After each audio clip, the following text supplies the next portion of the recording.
नमस्कार दोस्तों, आप सभी का स्वागत है शिक्षा एक्सप्रेस के नए और बेहतरीन वीडियो में। दोस्तों, आज के इस वीडियो में हम लोग जानेंगे कि क्लास 10th के बाद क्या करें।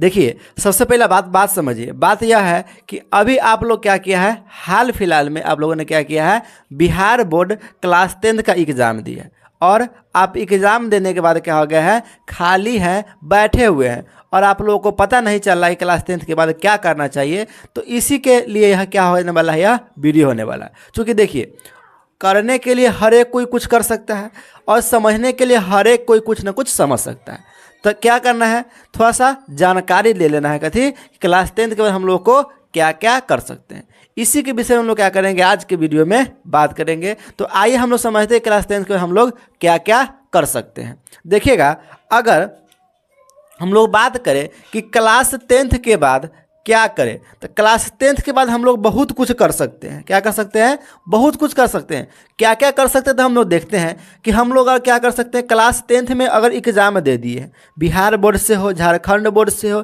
यूपी बोर्ड से हो, डजंट मैटर, आप किसी भी बोर्ड से हो, लेकिन अगर आप क्लास 10th का एग्ज़ाम दे दिए हैं, किसका एग्ज़ाम दे दिए हैं, क्लास 10th का एग्ज़ाम दे दिए हैं, उसके बाद आप क्या कर सकते हैं।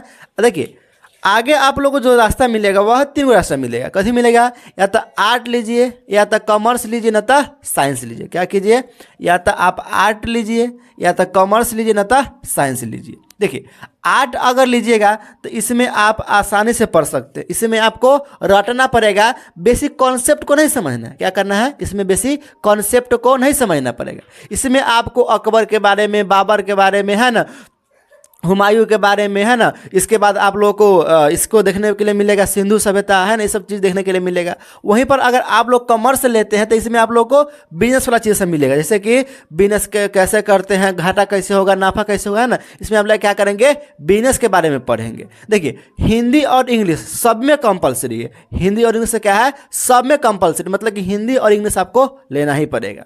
अगर आपको आता है कथी, अंत में साइंस। देखिए, जो साइंस होता है वो थोड़ा सा कॉम्प्लिकेटेड होता है। साइंस कॉम्प्लिकेटेड क्यों होता है, क्योंकि ये जो साइंस होता है इसमें 2 सब्जेक्ट, मतलब कि इसमें बहुत सारा सब्जेक्ट होता है, मतलब इसको 2 भाग में बांट दिया गया है। पहला कौन होता है, पीसीएम, दूसरा कथी होता है, पीसीबी। देखिए, जो साइंस होता है उसमें फिजिक्स, केमिस्ट्री और मैथ पढ़ना पड़ता है। क्या पढ़ना पड़ता है, फिजिक्स, केमिस्ट्री और मैथ पढ़ना पड़ता है। और एक होता है फिजिक्स, केमिस्ट्री और क्या होता है, बायोलॉजी पढ़ना होता है। साइंस में भी आप क्या कीजिएगा, 2 लीजिएगा, या तो आप फिजिक्स लीजिए, केमिस्ट्री लीजिए, मैथ लीजिए, या तो फिजिक्स लीजिए, केमिस्ट्री लीजिए और बायोलॉजी लीजिए। देखिए, जो मान लीजिए जो डॉक्टर, जो मतलब कि जो डॉक्टर बनना चाहते हो, क्या करेंगे, फिजिक्स, केमिस्ट्री और बायोलॉजी लेंगे। बायोलॉजी मतलब क्या होता है, जीव विज्ञान होता है, आप लोग जानते होइएगा। तो अगर आप लोगों को डॉक्टर बनना है ना, तो आप क्या लीजिए, फिजिक्स, केमिस्ट्री, बायोलॉजी, जिसको हम लोग क्या कहते हैं, पीसीबी कहते हैं। वहीं पर अगर आप लोगों को क्या करना है, इंजीनियर बनना है, या फिर आपको उसको क्या कहते हैं, कोडिंग करना है, या फिर अन्य काम करना है, तो इसके लिए आप क्या ले सकते हैं, पीसीएम, यानी कि आप फिजिक्स, केमिस्ट्री, मैथ के साथ जा सकते हैं।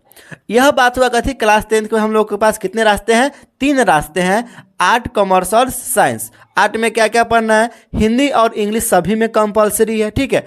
और आप लोगों को आर्ट में वही आप लोगों को भूगोल, अर्थशास्त्र, यानी कि उसको क्या क्या कहते हैं हम लोग इंग्लिश में, ज्योग्राफी और इकोनॉमिक्स, है ना, इस हिस्ट्री, इसी प्रकार से बुक सबको पढ़ना पड़ेगा। लेकिन अगर हम लोग क्या करते हैं, कॉमर्स लेते हैं, इसी प्रकार इसमें अकाउंट होता है, चार्टर्ड अकाउंट होता है, ठीक है, और इसमें बिजनेस स्टडी होता है, उद्यमिता होता है ना, बहुत सारी चीज़ पढ़ना पड़ता है इसमें भी। तो यह आपके बिजनेस के लिए है।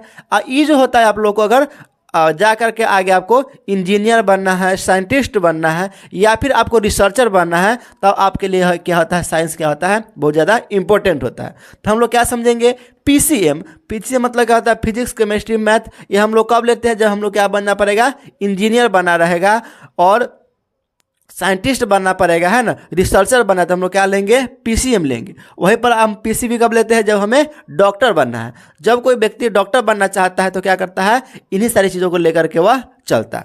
अब बात आया कि सब तो क्या हो गया, वो नॉलेज की बात हो गया। देखिएगा, जब बच्चा पास करता है, जब बच्चा मान लीजिए पास भी नहीं किया, ठीक है, आप केवल एग्जाम दिए, आपको तो इतना भरोसा हो गया होगा कि हम नंबर कितना लाएंगे।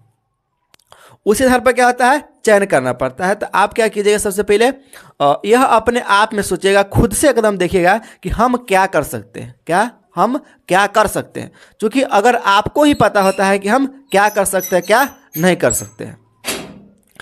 अगर आप चाहते हैं कि 11th 12th, जैसे कि मान लीजिए आप लोगों ने क्लास 10th पढ़ा, हम लोगों ने भी जब क्लास 10th किया था उधर से हम लोगों ने सोचा था कभी कि क्लास 10th कर लिए, यह एक मेरी बड़ी उपलब्धि है, लेकिन यह कोई बड़ी उपलब्धि नहीं थी। हम लोगों ने क्या किया था, केवल यह समझा था कि यह मेरे लिए सबसे क्या जीवन का सबसे बड़ी उपलब्धि है। लेकिन जब हम लोगों ने आगे चला और आगे जाते जाते क्या हुआ, हम लोगों ने देखा यह क्या था, सबसे सीढ़ी का पहिल का पायदान था, जिस पर हम लोग क्या किए थे, केवल लात रखे थे। उसके बाद हम लोग क्या कहे, इंटर में आए, इंटर में पढ़े, है ना, 11th पढ़े, 12th पढ़े, है ना। उसके बाद हम लोग क्या किए, आगे फिर बढ़ते चले गए। उसके बाद BSc आ गया, MSc आ गया, है ना, और भी बहुत सारा चीज़ आ गया। तो हम लोगों ने क्या किया, सबसे पहले देखा कि क्या करना है, क्या नहीं करना। देखिए, क्या करना है इससे ज़्यादा कहीं इंपॉर्टेंट होता है क्या नहीं करना है, ठीक है। तो हम लोग क्या समझा कि हमें क्लास 10th में, है ना, जब क्लास 10th हम लोग पास आउट कर जाते हैं तो उसके बाद हम लोग को क्या करना चाहिए। अब यहाँ पर बात हो गया खत्म। अब अगर आप लोगों को, है ना, एडमिशन लेना है तो उसी आधार पर लीजिएगा जिस आधार पर आप सक्षम हो। देखिए, ऑनलाइन का ज़माना है, आप यूट्यूब पर अगर पढ़ रहे हैं, ठीक है, अगर मान लीजिए आप लोग 12th पढ़ना है, 11th पढ़ना है, तो आराम से फिजिक्स केमिस्ट्री मैथ ले लीजिए, आराम से पढ़ते रहिए, बिंदास पढ़ते रहिए, कोई चिंता नहीं है, आराम से पढ़ सकते हैं, यह कोई बड़ी बात नहीं होती है। तो आप इसी आधार पर बात कर सकते हैं। अगर आपका कोई मित्र, अगर आपका कोई दोस्त एग्ज़ाम दिया है किसका, क्लास 10th का, तो उसके साथ इस वीडियो को ज़रूर शेयर करें। अगर आपका कोई सुझाव है तो आप नीचे दिए गए कमेंट बॉक्स में कमेंट जरूर करें। अगर आप चाहते हैं कि इसी प्रकार का वीडियो और भी देखें तो आप चैनल को सब्सक्राइब कर लीजिएगा, बेल आइकन को प्रेस कर लीजिएगा, जिससे हमारी नई नई आने वाली वीडियो का नोटिफिकेशन सबसे पहले आप तक जाएगा, ठीक है। तो चलिए आपसे मिलते हैं एक नए और बेहतरीन वीडियो के साथ, तब तक के लिए जय हिंद।